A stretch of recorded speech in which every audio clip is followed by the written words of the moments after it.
വടകരയിൽ മത്സരിക്കാനുള്ള ഹൈക്കമാൻഡ് നിർദ്ദേശം നിരസിച്ച് മുല്ലപ്പള്ളി രാമചന്ദ്രൻ. ശക്തനായ സ്ഥാനാർത്ഥി വേണമെന്ന പൊതുവികാരത്തെ തുടർന്നാണ് മുല്ലപ്പള്ളിയോട് മത്സരിക്കാൻ മുകുൾ വാസ്നിക് ആവശ്യപ്പെട്ടത്. അതേസമയം കേരളത്തിലെ 4 മണ്ഡലങ്ങളിലേക്കുള്ള സ്ഥാനാർത്ഥി പ്രഖ്യാപനം ഇന്നുണ്ടാകാനുള്ള സാധ്യത മങ്ങുകയാണ്. രാഹുൽ ഗാന്ധി കർണാടകയിൽ നിന്ന് തിരിച്ചെത്തിയ ശേഷമേ പ്രഖ്യാപനമുണ്ടാകൂ. ഈ സാഹചര്യത്തിൽ നാളെ ഉച്ചയ്ക്ക് മുമ്പ് മാത്രം പ്രഖ്യാപകൻ ഉണ്ടാകാനുള്ള സാധ്യതയിലേക്കാണ് കാര്യങ്ങൾ പോകുന്നത്. എം ഉണ്ണികൃഷ്ണൻ ചേരുന്നു ഏറ്റവും പുതിയ വിവരങ്ങളുമായി. ഉണ്ണി, വടകരയിൽ തട്ടി നിൽക്കുകയാണ് കോൺഗ്രസിന്റെ സീറ്റ് വിഭജനവുമായി ബന്ധപ്പെട്ട തർക്കങ്ങൾ. ഏറ്റവും പുതിയ വിവരങ്ങൾ എന്താണ്? മുല്ലപ്പള്ളി വഴങ്ങാൻ സാധ്യതയുണ്ടോ? എന്താണ് അദ്ദേഹത്തിന്റെ മനസ്സിലിരിപ്പ്?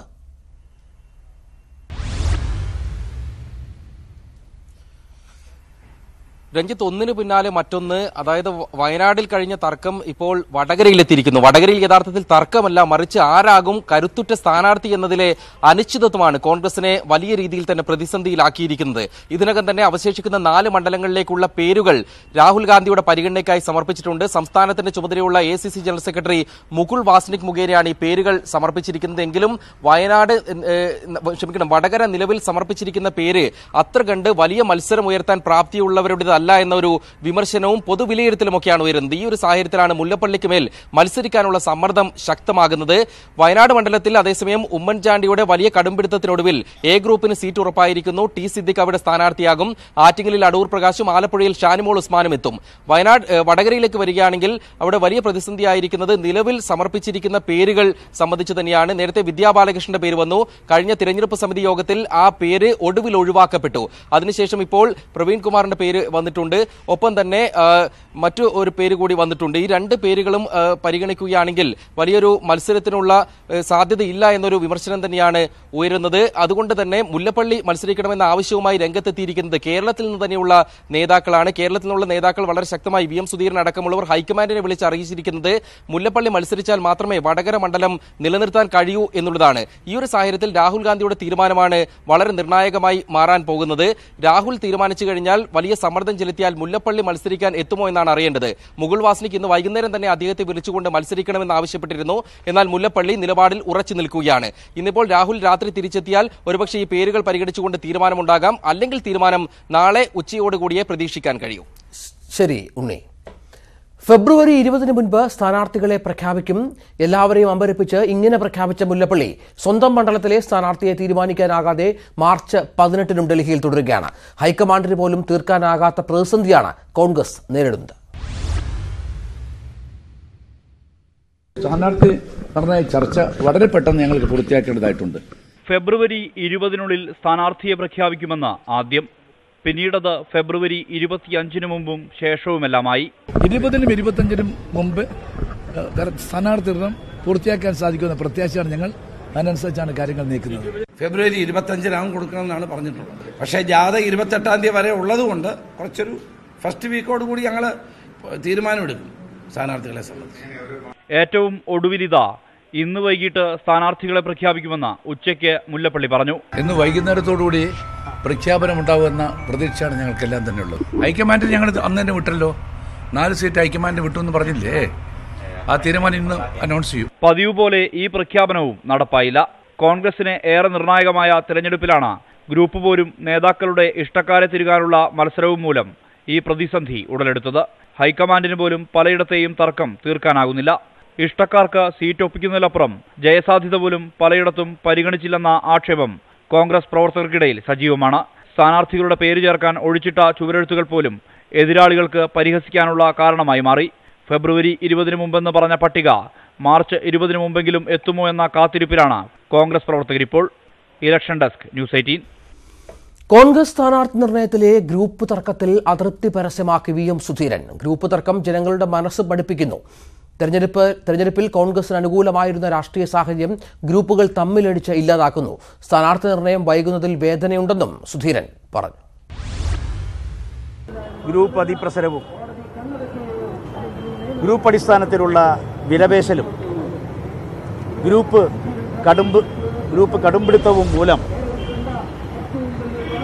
വളരെ ഭംഗിയായി നടക്കേണ്ട സ്ഥാനാർത്ഥി നിർണയം നീണ്ടുപോകുന്നതിൽ, കാലതാമസം എടുക്കുന്നതിൽ, അതുമായി ബന്ധപ്പെട്ട അനാരോഗ്യകരമായ ചർച്ച മുന്നോട്ട് പോകുന്നതിൽ വളരെയേറെ വിഷമമുണ്ട് എന്ന കാര്യത്തിൽ യാതൊരു സംശയമില്ല. കോൺഗ്രസ് സ്ഥാനാർത്ഥി നിർണയത്തിനെതിരെ വിമർശനവുമായി മുതിർന്ന നേതാവ് PJ കുര്യനും 4 മണ്ഡലങ്ങളിലെ സ്ഥാനാർത്ഥി നിർണയം ഇത്രയേറെ വലിച്ചു നീട്ടുന്നത് ശരിയായില്ല. സ്ഥാനാർത്ഥി നിർണയത്തിലെ പ്രശ്നങ്ങൾ പരിഹരിക്കുന്നതിൽ സംസ്ഥാന നേതൃത്വത്തിന് വീഴ്ച പറ്റി. സീറ്റ് നിർണയത്തിൽ ജയസാധ്യതയ്ക്കാകണം മുഖ്യ പരിഗണനയെന്നും PJ കുര്യൻ ന്യൂസ് 18നോട് പറഞ്ഞു. സ്വന്തം അനുയായി അല്ലെ സ്വന്തം ഗ്രൂപ്പ് എന്ന് നോക്കാതെ മെറിറ്റ് അടിസ്ഥാനപ്പെടുത്തി മാത്രം പറയേണ്ടത് നേതാക്കന്മാരുടെ കടമയാണ്. അങ്ങനെയുള്ളവരാണ് യഥാർത്ഥ നേതാക്കന്മാർ. പക്ഷേ അവിടെ ചില നേതാക്കന്മാർ വീഴ്ച വരുത്തുന്നു എന്നുള്ളത് ഒരു യാഥാർത്ഥ്യം. ഈ തർക്കം നീട്ടിക്കൊണ്ടു പോയതുകൊണ്ടാണ്. ഇപ്പം ഞാൻ പറഞ്ഞല്ലോ, ഗ്രൂപ്പ് അടിസ്ഥാനത്തിലാണെങ്കിലും മറിച്ചാണെങ്കിലും നേതാക്കന്മാർ അഭിപ്രായം പറയുകയും ആ കമ്മിറ്റിയിൽ തന്നെ അഭിപ്രായം പറയുകയും അവിടെ ഒരു തീരുമാനം ഉണ്ടാകുകയും ചെയ്യണമായിരുന്നു. ഇതിപ്പോൾ എത്ര ദിവസമാണിത് ഇങ്ങനെ വലിച്ചു നീട്ടി ഉന്തിത്തള്ളി മുന്നോട്ട് കൊണ്ടുപോകുന്നത്. അതുകൊണ്ടാണ് സുധീരനെ പോലുള്ളവർ അഭിപ്രായം പറയുന്നതും അതുകൊണ്ടാണ് മറ്റുള്ളവർ അതിനെ വിമർശിക്കുന്നതും. വടകരയിൽ ജയരാജനെതിരെ സ്ഥാനാർത്ഥിയെ കണ്ടെത്താനാകാതെ കോൺഗ്രസ് നേതാക്കളുടെ കടുത്ത സമ്മർദ്ദത്തിലും മത്സരിക്കാനില്ലെന്ന നിലപാടിലാണ് മുല്ലപ്പള്ളി. ഇന്ന് നടത്താൻ നിശ്ചയിച്ച വടകര UDF മണ്ഡലം കൺവെൻഷൻ ഇതോടെ മാറ്റിവെച്ചു. സ്ഥാനാർത്ഥി നിർണയത്തിലെ തർക്കം ജയരാജന് ഗുണമായെന്ന ആക്ഷേപമാണ് കോൺഗ്രസ് പ്രവർത്തകർ ഉന്നയിക്കുന്നത്. കേരളമാകെ വടകര ശ്രദ്ധാകേന്ദ്രമാണ്. അക്രമരാഷ്ട്രീയം പ്രചാരണ വിഷയമാക്കാൻ ആഗ്രഹിക്കുന്ന UDFന് P ജയരാജന്റെ സ്ഥാനാർത്ഥിത്വത്തിലൂടെ LDF തന്നെ അവസരം തുറന്നിട്ടു. പക്ഷേ തമ്മിലടിച്ചും അപ്രധാന സ്ഥാനാർത്ഥികളെ പരിഗണിച്ചും കോൺഗ്രസ് അത് കളഞ്ഞുകുളിക്കുമോ എന്നാണ് പ്രവർത്തകരുടെ ആശങ്ക. സമ്മർദ്ദം ശക്തമായിട്ടും മത്സരിക്കാനില്ലെന്ന വാശിയിൽ തന്നെയാണ് മുല്ലപ്പള്ളി. ഞാൻ സാധാരണ ഒരു തീരുമാനം എടുക്കുമ്പോൾ ആലോചിച്ചിട്ടെടുക്കാറുള്ളൂ. ഞാൻ എടുക്കുന്ന തീരുമാനങ്ങൾ ഞാൻ മാറ്റാറില്ല. വടകരയിൽ മികച്ച സ്ഥാനാർത്ഥിയെ നിർത്തിക്കൊണ്ട് തീർച്ചയായിട്ടും ഞങ്ങൾ പരാജയപ്പെടുത്താൻ സാധിക്കുന്ന എല്ലാ രാഷ്ട്രീയ സാഹചര്യവും ഉണ്ട് അവിടെ. മുല്ലപ്പള്ളി ഇല്ലെങ്കിൽ പിന്നെ ആര് എന്ന ചോദ്യത്തിന് ഇനിയും കോൺഗ്രസിന് മറുപടിയില്ല. ഈഴവ ഭൂരിപക്ഷമുള്ള മണ്ഡലമാണെന്ന ഒറ്റ വിലയിരുത്തലിൽ പല സ്ഥാനാർത്ഥികളെയും പരിഗണിച്ചെങ്കിലും പ്രാദേശിക കോൺഗ്രസ് നേതൃത്വം കടുത്ത വിയോജിപ്പിലാണ്. യൂത്ത് കോൺഗ്രസ് ജനറൽ സെക്രട്ടറി വിദ്യാ ബാലകൃഷ്ണന്റെ പേര് പരിഗണിച്ചപ്പോൾ മുതൽ തുടങ്ങിയതാണ് പ്രാദേശിക നേതൃത്വത്തിന്റെ എതിർപ്പ്. മുല്ലപ്പള്ളി മത്സരിക്കാൻ തയ്യാറല്ലാത്ത സ്ഥിതിക്ക് മണ്ഡലത്തിൽ ചലനങ്ങളുണ്ടാക്കാൻ കഴിയുന്ന സ്ഥാനാർത്ഥി വേണമെന്നാണ് ആവശ്യം. ഇതിനിടെ സ്ഥാനാർത്ഥിയെ കെട്ടിയിറക്കാൻ അനുവദിക്കില്ലെന്ന സന്ദേശവുമായി കുറ്റ്യാടിയിലും നാദാപുരത്തും പോസ്റ്ററുകൾ പ്രത്യക്ഷപ്പെട്ടു. സേവ് കോൺഗ്രസിന്റെ പേരിലാണ് പോസ്റ്ററുകൾ. ഗ്രൂപ്പ് സമുദായ സമവാക്യങ്ങളുടെ പേരിൽ ദുർബല സ്ഥാനാർത്ഥിയെ മണ്ഡലത്തിൽ കൊണ്ടുവന്നാൽ എതിർപ്പ് നേരിടേണ്ടി വരുമെന്ന മുന്നറിയിപ്പും പോസ്റ്ററിലുണ്ട്. കോൺഗ്രസിന് നിരുപാധിക പിന്തുണ പ്രഖ്യാപിച്ച ആർഎംപിയും ആശങ്കയിലാണ്. ജയരാജന് വെല്ലുവിളിയാകുന്ന ഒരു സ്ഥാനാർത്ഥിയെ കോൺഗ്രസ് അവതരിപ്പിച്ചില്ലെങ്കിൽ പിന്തുണയുടെ പേരിൽ അണികളുടെ പഴി ആർഎംപി നേതൃത്വം കേൾക്കേണ്ടി വരും. സ്ഥാനാർത്ഥി തർക്കം P ജയരാജന് ഊർജ്ജമായെന്ന ആക്ഷേപം കോൺഗ്രസ് പ്രവർത്തകർക്കിടയിൽ വ്യാപകമാണ്. ഇന്നും പ്രഖ്യാപനമുണ്ടായില്ലെങ്കിൽ വലിയ പ്രതിഷേധങ്ങളിലേക്ക് കാര്യങ്ങൾ നീങ്ങും. വടകരയിൽ നിന്ന് അശ്വിൻ വല്ലത്ത്, ന്യൂസ് 18. കുഴഞ്ഞുമറിഞ്ഞ് BJPയുടെ സ്ഥാനാർത്ഥി പട്ടിക. തൃശൂർ സീറ്റ് BDJSന് നൽകാൻ തീരുമാനിച്ചതോടെ K സുരേന്ദ്രൻ മത്സരിക്കുന്ന കാര്യം അനിശ്ചിതത്വത്തിലായി. ശോഭാ സുരേന്ദ്രനും MT രമേശും മത്സരത്തിനില്ല എന്ന നിലപാടിൽ ഉറച്ചു നിൽക്കുമ്പോൾ പത്തനംതിട്ടയിൽ മാത്രമേ മത്സരിക്കാനുള്ളൂ എന്ന നിലപാടിലാണ് അൽഫോൺസ് കണ്ണന്താനം. പാർട്ടിയിൽ പുതുതായി എത്തിയ KS രാധാകൃഷ്ണൻ ആലപ്പുഴയിലും ടോം വടക്കൻ എറണാകുളത്തും മത്സരിച്ചേക്കും. പത്തനംതിട്ടയോ തൃശൂരോ സാധ്യത കൽപ്പിച്ചിരുന്ന K സുരേന്ദ്രന് തൃശൂർ ലഭിക്കില്ലെന്ന് ഉറപ്പായി. പത്തനംതിട്ടയിൽ സംസ്ഥാന പ്രസിഡന്റ് PS ശ്രീധരൻപിള്ളയുടെ പേരിനാണ് മുൻതൂക്കം. ആറ്റിങ്ങൽ മണ്ഡലത്തിൽ സുരേന്ദ്രന്റെ പേര് ചർച്ചയാവുന്നുവെങ്കിലും ഇവിടെ മത്സരിക്കാൻ സുരേന്ദ്രന് വ്യക്തിപരമായി താൽപ്പര്യമില്ല. എല്ലാം ഇനി കേന്ദ്ര നേതൃത്വം തീരുമാനിക്കുമെന്ന് പറഞ്ഞൊഴിയുകയാണ് സംസ്ഥാന അധ്യക്ഷൻ. കേരളം 3ാം ഘട്ട തെരഞ്ഞെടുപ്പ് നടക്കുന്ന സ്ഥലമാണ്. എങ്കിലും നാളെ ലിസ്റ്റ് പരിഗണിച്ച് പ്രഖ്യാപനം ഉണ്ടാകും എന്നാണ് ഞങ്ങൾ പ്രതീക്ഷിക്കുന്നത്. പാർട്ടിയിലേക്ക് പുതിയതായി എത്തിയ KS രാധാകൃഷ്ണനും ടോം വടക്കനും സീറ്റ് നൽകേണ്ടി വരുന്നതാണ് സ്ഥാനാർത്ഥി ചർച്ചകളെ അനിശ്ചിതത്വത്തിൽ ആക്കുന്നത്. ടോം വടക്കൻ എറണാകുളത്തും KS രാധാകൃഷ്ണനെ ആലപ്പുഴയിലും ചാലക്കുടിയിലും പരിഗണിക്കുന്നുണ്ട്. ടോം വടക്കൻ പാർട്ടിയിലേക്ക് വന്ന സാഹചര്യത്തിൽ എറണാകുളം സീറ്റ് BDJSൽ നിന്നും BJP ഏറ്റെടുക്കുകയായിരുന്നു. ഇതിനിടെ ടോം വടക്കനും PS ശ്രീധരൻപിള്ളയും ഡൽഹിയിൽ കൂടിക്കാഴ്ച നടത്തി. ന്യൂസ് 18 ഡൽഹി, തിരുവനന്തപുരം. BDJS അധ്യക്ഷൻ തുഷാർ വെള്ളാപ്പള്ളി തൃശൂരിൽ നിന്നും ലോക്സഭയിലേക്ക് മത്സരിക്കും. തൃശൂർ അടക്കം 5 മണ്ഡലങ്ങളിലാണ് BDJS മത്സരിക്കുക. SNDP ഭാരവാഹിത്വം രാജിവെക്കാതെയാകും തുഷാർ ജനവിധി തേടുക. തോറ്റാൽ രാജ്യസഭാ സീറ്റെന്ന വാഗ്ദാനത്തെ തുടർന്നാണ് തുഷാർ മത്സരിക്കാൻ തയ്യാറായതെന്നാണ് സൂചന. BDJS-ന് മുൻപ് നൽകിയ വാഗ്ദാനങ്ങൾ പാലിക്കാത്തതിലുള്ള പ്രതിഷേധമെന്ന നിലയ്ക്കാണ് മത്സരരംഗത്ത് നിന്ന് മാറി നിൽക്കാൻ തുഷാർ വെള്ളാപ്പള്ളി തീരുമാനിച്ചത്. അമിത്ഷായുമായി നടന്ന കൂടിക്കാഴ്ചയിൽ ഇത് സംബന്ധിച്ച ഉറപ്പ് ലഭിച്ചതായാണ് സൂചന. 8 സീറ്റ് ആവശ്യപ്പെട്ട BDJS-ന് 5 സീറ്റുകളാണ് ലഭിച്ചത്. തൃശൂരിന് പുറമെ വയനാട്, ആലത്തൂർ, മാവേലിക്കര, ഇടുക്കി എന്നീ സീറ്റുകളിലാണ് BDJS മത്സരിക്കുന്നത്. തൃശൂരിൽ തുഷാർ വെള്ളാപ്പള്ളി തന്നെ മത്സരിക്കും. ആലത്തൂരും മാവേലിക്കരയും അടക്കം 2 സംവരണ സീറ്റുകളും BDJS-നാണ്. ഇതിൽ ആലത്തൂരിൽ KPMS നേതാവ് TV ബാബുവും മാവേലിക്കരയിൽ തഴവ സഹദേവനും മത്സരിക്കും. ഇടുക്കിയിൽ ബിജു കൃഷ്ണനെയും വയനാട്ടിൽ ആന്റോ അഗസ്റ്റിനെയുമാണ് BDJS ഇറക്കുന്നത്. ലോക്സഭയിലേക്കുള്ള മത്സരത്തിൽ പരാജയപ്പെട്ടാൽ മുൻപ് വാഗ്ദാനം ചെയ്തിരുന്ന രാജ്യസഭാ സീറ്റ് തുഷാറിന് ലഭിക്കുമെന്ന ഉറപ്പ് അമിത്ഷാ നൽകിയതായാണ് സൂചന. അതേസമയം ചുമതലകൾ രാജിവെച്ച ശേഷമേ SNDP ഭാരവാഹികൾ മത്സരിക്കാവൂ എന്ന നിലപാടിൽ ഉറച്ചു നിൽക്കുകയാണ് യോഗം ജനറൽ സെക്രട്ടറി വെള്ളാപ്പള്ളി നടേശൻ. അങ്ങനെ ആർക്കെങ്കിലും നിൽക്കണമെന്ന് നിർബന്ധമാണെങ്കിൽ അവർ ഇതിനകത്ത് നിന്ന് ഒരു രാജ്യം തന്നിട്ട് നിൽക്കുന്നതാണ് സംഘടനയ്ക്ക് അഭികാമ്യമെന്ന് എന്റെ സ്വന്തം നിലയിൽ അഭിപ്രായം ഞാൻ പറഞ്ഞു. ആ അഭിപ്രായത്തിൽ ഞാൻ ഇപ്പോഴും ഉറച്ചു നിൽക്കുന്നു. മുൻ വാഗ്ദാനം പാലിക്കാമെന്ന ഉറപ്പ് BJP നേതൃത്വത്തിൽ നിന്ന് ലഭിച്ച സാഹചര്യത്തിൽ നിലപാടിൽ വെള്ളാപ്പള്ളി നടേശൻ വിട്ടുവീഴ്ച ചെയ്യുമെന്നാണ് BDJS-ന്റെ പ്രതീക്ഷ. ശരണ്യ സ്നേഹജൻ, ന്യൂസ് 18, ആലപ്പുഴ. ഞാനും കാവൽക്കാരനെന്ന പ്രധാനമന്ത്രിയുടെയും മന്ത്രിമാരുടെയും പ്രചാരണത്തെ കടന്നാക്രമിച്ച് കോൺഗ്രസ് ജനറൽ സെക്രട്ടറി പ്രിയങ്ക ഗാന്ധിയുടെ ഗംഗായാത്ര. കാവൽക്കാരൻ പണക്കാർക്കൊപ്പം മാത്രമാണ് നിലകൊള്ളുന്നതെന്നും കർഷകർക്കും പാവപ്പെട്ടവർക്കും ഒപ്പമല്ലെന്നും പ്രിയങ്ക വിമർശിച്ചു.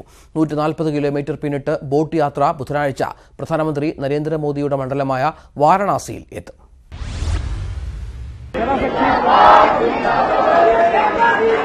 ഉത്തർപ്രദേശ് ഇതുവരെ കാണാത്ത പ്രചാരണത്തിനാണ് BJPയുടെ ശക്തി കേന്ദ്രമായ കിഴക്കൻ UP-യിൽ പ്രിയങ്ക ഗാന്ധി തുടക്കമിട്ടത്.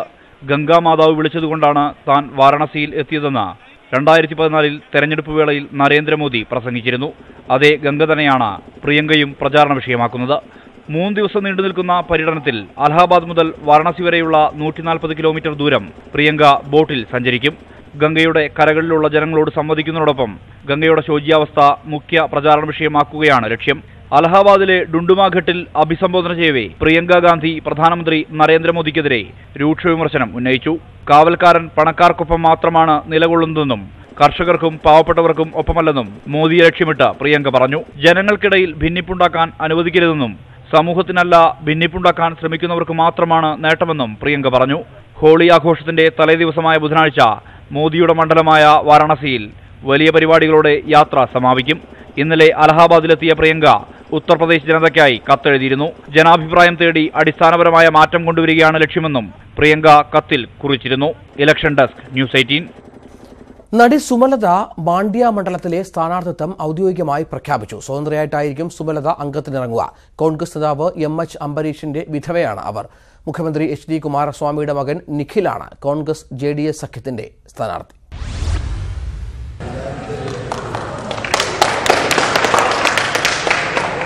മണ്ഡലത്തിലെ ആഴ്ചകൾ നീണ്ട പര്യടനത്തിനൊടുവിലാണ് നടി സുമലത സ്ഥാനാർത്ഥിത്വം പ്രഖ്യാപിച്ചത്. മാണ്ഡ്യയിൽ നിന്ന് സ്വതന്ത്രയായി മത്സരിക്കും. ജനങ്ങൾക്ക് അംബരീഷിൽ വിശ്വാസമുണ്ടെന്നും അദ്ദേഹത്തിന്റെ കാഴ്ചപ്പാടുകൾ നടപ്പിലാക്കുമെന്നും സുമലത വ്യക്തമാക്കി. ಅಂಬರೀಷ್ ಅವರ ಅಭಿಮಾನಿಗಳು ಮಂಡ್ಯದ ಜನತನ್ನು ನೋಯಿಸಬಾರ್ದು ಅನ್ನೋ ಒಂದು ಕಾರಣಕ್ಕಾಗಿ ನಾನು ಇವತ್ತು ಈ ನಿರ್ಧಾರ ತಗೋತಾ ಇದ್ದೀನಿ. ಸೊ ಅವರಿಗಾಗಿ ನಾನು ಇವತ್ತು ಈ ಬರೋ ಲೋಕಸಭೆ ಚುನಾವಣೆಯಿಂದ ಸ್ವತಂತ್ರ ಅಭ್ಯರ್ಥಿಯಾಗಿ ನಿಂತ್ಕೋಬೇಕು. മാണ്ഡ്യയിലെ ജനങ്ങളെ സേവിക്കുക അംബരീഷിന്റെ ഭാര്യ എന്ന നിലയിൽ തന്റെ ചുമതലയാണെന്നും സുമലത പറഞ്ഞു. കോൺഗ്രസിന് മാണ്ഡ്യ സീറ്റ് കിട്ടിയാൽ സ്ഥാനാർത്ഥിയാകാനായിരുന്നു സുമലതയുടെ ആദ്യ പദ്ധതി. എന്നാൽ സീറ്റ് JDS-നായതോടെയാണ് ഒറ്റയ്ക്ക് മത്സരിക്കാൻ തീരുമാനമെടുത്തത്. കോൺഗ്രസ് JDS സഖ്യത്തിന്റെ സ്ഥാനാർത്ഥിയായി മുഖ്യമന്ത്രി HD കുമാരസ്വാമിയുടെ മകൻ നിഖിൽ മണ്ഡലത്തിൽ കന്നി അംഗത്തിനിറങ്ങുന്നു. കർണാടകയിലെ ശ്രദ്ധേയ പോരാട്ടമായി ഇതിനകം തന്നെ മാണ്ഡ്യ മാറിക്കഴിഞ്ഞു. Election desk, news 18. ദേശീയ രാഷ്ട്രീയത്തിലെ നിരവധി നേതാക്കളെ സംഭാവന ചെയ്ത കലാലയമാണ് ഡൽഹി ജവഹർലാൽ നെഹ്റു സർവകലാശാല. ഇത്തവണയും ലോക്സഭാ തെരഞ്ഞെടുപ്പിൽ JNU സാന്നിധ്യമുണ്ടാകും. ആസാദി മുദ്രാവാക്യം ഒരുമിച്ച് മുഴക്കിയ വിദ്യാർത്ഥി യൂണിയൻ മുൻ പ്രസിഡന്റ് കനയ്യകുമാറും വൈസ് പ്രസിഡന്റ് ഷെഹ്ലാസ് റാഷിദും മത്സരിച്ചേക്കുമെന്നാണ് സൂചന. പ്രതിരോധ മന്ത്രി Nirmala Sitharaman, CPM general secretary Sitaram Yechury, PB അംഗം പ്രകാശ് കാരാട്ട്, JNUവിൽ നിന്ന് പഠിച്ചിറങ്ങി ദേശീയ രാഷ്ട്രീയത്തിൽ സജീവമായ ചുരുക്കം ചില പേരുകളാണിത്. എന്നാൽ അടുത്ത കാലത്ത് വാർത്തകൾ നിറഞ്ഞ 2 JNU വിദ്യാർത്ഥികൾ കൂടി ദേശീയ രാഷ്ട്രീയത്തിൽ സജീവമാകാൻ ഒരുങ്ങുകയാണ്.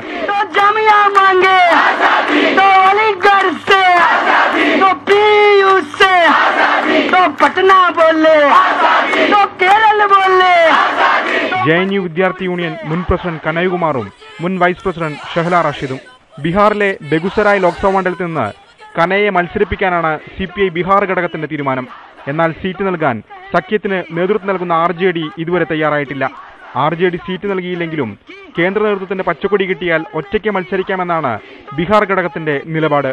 IAS ഉപേക്ഷിച്ച് ഷാ ഫൈസൽ രൂപീകരിച്ച ജമ്മു കശ്മീർ പീപ്പിൾസ് മൂവ്മെന്റിന്റെ നേതാവാണിപ്പോൾ ഷഹല റാഷിദ്. കശ്മീരിൽ നിന്ന് ഷഹല ജനുവരി തേടിയേക്കുമെന്നാണ് സൂചന. Election desk, news 18. ഇന്ദിരയും സോണിയയും ജയിച്ച കർണാടകത്തിൽ മത്സരിക്കാൻ രാഹുൽ ഗാന്ധി എത്തുമോ? സംസ്ഥാന കോൺഗ്രസ് നേതൃത്വം ഇക്കാര്യം പരസ്യമായി ആവശ്യപ്പെട്ടു കഴിഞ്ഞു. JDSുമായുള്ള സീറ്റ് ധാരണയിൽ നിരാശരായ പ്രവർത്തകർ ഇപ്പോൾ രാഹുലിന്റെ വരവും കാത്തിരിക്കുകയാണ്. അടിയന്തരാവസ്ഥക്കാലത്ത് അടിതെറ്റിയ ഇന്ദിര തിരിച്ചുവന്നത് കർണാടക ചിക്കമാംഗ്ലൂരിലെ ജയത്തിലൂടെയാണ്. 2 പതിറ്റാണ്ടിന് ശേഷം ബെല്ലാരിയിൽ നിന്ന് സോണിയയും പാർലമെന്റിലെത്തി. 1999 സോണിയയുടെ എതിരാളി സുഷമ സ്വരാജായിരുന്നു. പിന്നെയും 2 പതിറ്റാണ്ടിന് ശേഷം നടക്കുന്ന തെരഞ്ഞെടുപ്പിൽ രാഹുൽ കർണാടകയിലെത്തുമോ? രാഹുൽ മത്സരിക്കണമെന്ന ആവശ്യവുമായി കർണാടകയിലെ കോൺഗ്രസ് നേതൃത്വം പരസ്യമായി രംഗത്ത് വന്നു കഴിഞ്ഞു. നിലവിൽ 9 MPമാരാണ് കോൺഗ്രസിനുള്ളത്. JDSന് സിറ്റിംഗ് സീറ്റായ തുംകൂർ ഉൾപ്പെടെ 8 എണ്ണം വിട്ടുകൊടുത്തത് നേതാക്കളെയും അണികളെയും ഒരുപോലെ ചൊടിപ്പിച്ചിരിക്കുകയാണ്. രാഹുൽ മത്സരിക്കാനെത്തിയാൽ ഈ പ്രതിഷേധം മറികടന്ന് കർണാടകയിൽ അനുകൂല തരംഗമുണ്ടാക്കാമെന്നാണ് കണക്കുകൂട്ടൽ. Election desk, news. പ്രചാരണ ചൂടിൽ മണ്ഡലങ്ങൾ. സോഷ്യൽ മീഡിയ കാലത്തും തെരഞ്ഞെടുപ്പുകളിൽ ചുവരെഴുത്തിനെ മാറ്റി നിർത്താനാകില്ല. നവമാധ്യമങ്ങളിൽ ഇപ്പോൾ സജീവ ചർച്ചയാകുന്നത് MP രാജേഷിന് വേണ്ടിയുള്ള ഒരു ചുവരെഴുത്താണ്. 4 ഭാഷകളിലാണ് പാലക്കാട് വിളയൂരിൽ ചുവരെഴുതിയിരിക്കുന്നത്.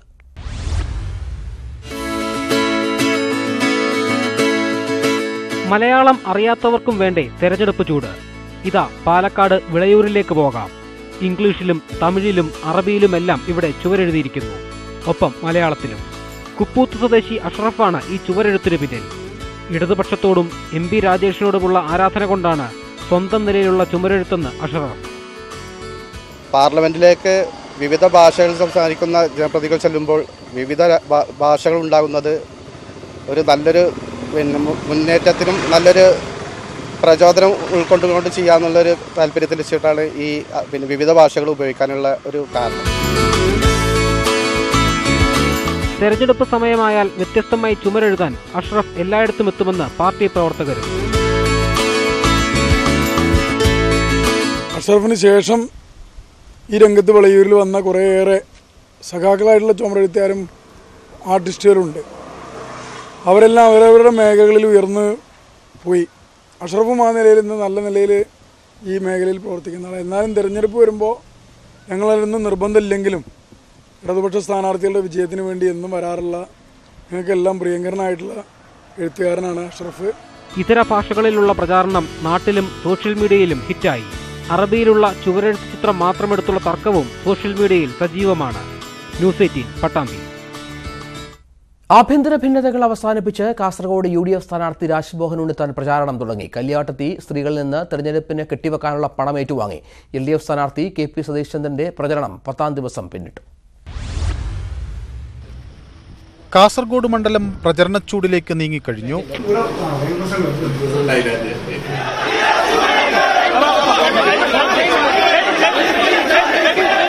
ചെന്നൈ മംഗലൂരു മെയിലെത്തിയ രാജ്മോഹൻ ഉണ്ണിത്താന് വൻ സ്വീകരണമാണ് UDF പ്രവർത്തകർ റെയിൽവേ സ്റ്റേഷനിൽ ഒരുക്കിയത്. സ്ഥാനാർത്ഥി നിർണയത്തെ ചൊല്ലിയുള്ള പ്രശ്നങ്ങൾ അവസാനിച്ചെന്നും വിജയം സുനിശ്ചിതമെന്നും രാജ്മോഹൻ ഉണ്ണിത്താൻ. ഇവിടെ ഒരു പൊട്ടലുമില്ല, ഒരു ചീറ്റലുമില്ല, ഒരു പൊട്ടിത്തെറിയുമില്ല. ഇവിടുത്തെ കോൺഗ്രസ്, ഇവിടുത്തെ UDF ഒറ്റക്കെട്ടാണ്. അവർക്കാവശ്യം ഇത്തവണ ഈ സീറ്റ് പിടിച്ചെടുക്കലാണ്. പെരിയയിൽ കൊല്ലപ്പെട്ട കൃപേഷിന്റെയും ശരത്ലാലിന്റെയും വീടുകളിൽ നിന്നാണ് UDF സ്ഥാനാർത്ഥി പ്രചാരണം ആരംഭിച്ചത്. ഇരുവരുടെയും ബന്ധുക്കളും മറ്റു സ്ത്രീകളും കെട്ടിവെക്കാനുള്ള തുക രാജ്മോഹൻ ഉണ്ണിത്താന് നൽകി.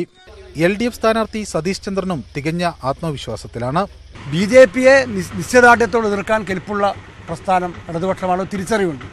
ആ തിരിച്ചറിവിൻ്റെ ഫലമായി LDFന് പുറത്തുള്ള നല്ലൊരു വിഭാഗം ജനങ്ങൾ ഇത്തവണ LDFന് വോട്ട് ചെയ്യും. കാസർഗോഡ് മണ്ഡലത്തിൽ ഇതുവരെ ലഭിക്കാത്തത്ര ഉയർന്ന നിലയിലുള്ള ഭൂരിപക്ഷം ജയിക്കുമെന്ന കാര്യത്തിൽ യാതൊരു സംശയവും. മണ്ഡലത്തിലെ പ്രധാന കേന്ദ്രങ്ങളിലെല്ലാം ആദ്യഘട്ട പ്രചരണം പൂർത്തിയാക്കിയ LDF സ്ഥാനാർത്ഥി നിർണയം നേരത്തെയായത് ഗുണകരമായി എന്ന് വിലയിരുത്തുന്നു. മനു ഭരത്, ന്യൂസ് 18, കാസർഗോഡ്. ഒരുപാട് സിനിമകളിൽ ഒരുമിച്ച് അഭിനയിച്ച മാള അരവിന്ദന്റെ വീട്ടിലാണ് അപ്രതീക്ഷിത അതിഥിയായി ഇന്ന് ഇന്നസെന്റ് എത്തിയത്. കഴിഞ്ഞ തെരഞ്ഞെടുപ്പ് കാലത്ത് ഇന്നസെന്റിന്റെ പ്രചാരണങ്ങളിൽ നിറസാന്നിധ്യമായിരുന്നു മാള. ഇരിഞ്ഞാലക്കുടക്കാരൻ ഇന്നസെന്റ് എക്കാലത്തും രാഷ്ട്രീയം ഒപ്പം കൊണ്ടു നടന്നപ്പോൾ മാളക്കാരൻ അരവിന്ദന് സിനിമ തന്നെയായിരുന്നു ജീവിതം. എങ്കിലും കഴിഞ്ഞ തെരഞ്ഞെടുപ്പ് കാലത്ത് ഇന്നസെന്റിന്റെ കൺവെൻഷനിലും യോഗങ്ങളിലും അരവിന്ദൻ നിറസാന്നിധ്യമായി. അരവിന്ദൻ വിടവാങ്ങിയ ശേഷമുള്ള ആദ്യ തെരഞ്ഞെടുപ്പിനെ നേരിടുമ്പോൾ ഇന്നസെന്റ് ഓർക്കുന്നത് ഇങ്ങനെ: പിന്നെ എനിക്ക് അരവിന്ദനോട് അങ്ങനെ നീ വോട്ട് ചെയ്യണമെന്നോ നിന്റെ കുടുംബം വോട്ട് ചെയ്യണമെന്നോ പറയേണ്ട കാര്യമില്ല. കാരണം അത്രയും അടുപ്പവും കാര്യങ്ങളുള്ള ആൾക്കാരാണ്. ചാലക്കുടിയിലെ വീട്ടിൽ അപ്രതീക്ഷിതമായി എത്തിയ അതിഥിയെ മാള അരവിന്ദന്റെ ഭാര്യ ഗീതയും മകൻ കിഷോറും ചേർന്ന് സ്വീകരിച്ചു. ഇവിടെ ഇരുന്നിട്ടൊക്കെ നാട്ടിലുള്ള അച്ഛൻ്റെ കൂട്ടുകാരൊക്കെ ഉണ്ടല്ലോ, അവരോടൊക്കെ ഇപ്പോൾ പറയുമായിരുന്നു ഇന്നസെന്റ് അറിയാലോ, അതിപ്പോൾ ഇന്നസെന്റിന് വോട്ട് ചെയ്യണം എന്നൊക്കെ അദ്ദേഹം എപ്പോഴും പറയാറുണ്ട്. നമ്മുടെ ആളെന്നുള്ള നിലയ്ക്കും പ്രത്യേകിച്ച് കൂട്ടുകാരനാണ്. പഴയ കാലത്ത് ഞങ്ങളും എപ്പോഴും കാണുന്ന ആൾക്കാരാണ്, ഷൂട്ടിങ്ങിനായിട്ടും അല്ലാതെയും. അരമണിക്കൂറോളം അരവിന്ദന്റെ വീട്ടിൽ ചെലവിട്ടാണ് ഇന്നസെന്റ് മടങ്ങിയത്. ന്യൂസ് 18 തൃശൂർ. എറണാകുളം മണ്ഡലത്തിൽ UDFും LDFും പ്രചരണം ശക്തമാക്കി. മുൻ MP P രാജീവും MLA ഹൈബി ഈഡനും നേർക്കുനേർ പോരടിക്കുന്ന ഇവിടെ ശക്തമായ പോരാട്ടം ഉറപ്പായി കഴിഞ്ഞു. ഇതോടെ വോട്ട് ഇന്ത്യ വോട്ട് പൂർണ്ണമാവുകയാണ്. ഇനി പ്രൈം ഡിബേറ്റ് കാണാം. നമസ്കാരം. P രാജീവിന്റെ സ്ഥാനാർത്ഥിത്വം നേരത്തെ പ്രഖ്യാപിച്ചെങ്കിലും എതിരാളിയെ വ്യക്തമായതോടെയാണ് പ്രചരണ രംഗം ചൂടുപിടിച്ചത്. വ്യക്തിപരമായ കൂടിക്കാഴ്ചകളിലാണ് സ്ഥാനാർത്ഥികൾ ഇപ്പോൾ കൂടുതലായും കേന്ദ്രീകരിക്കുന്നത്.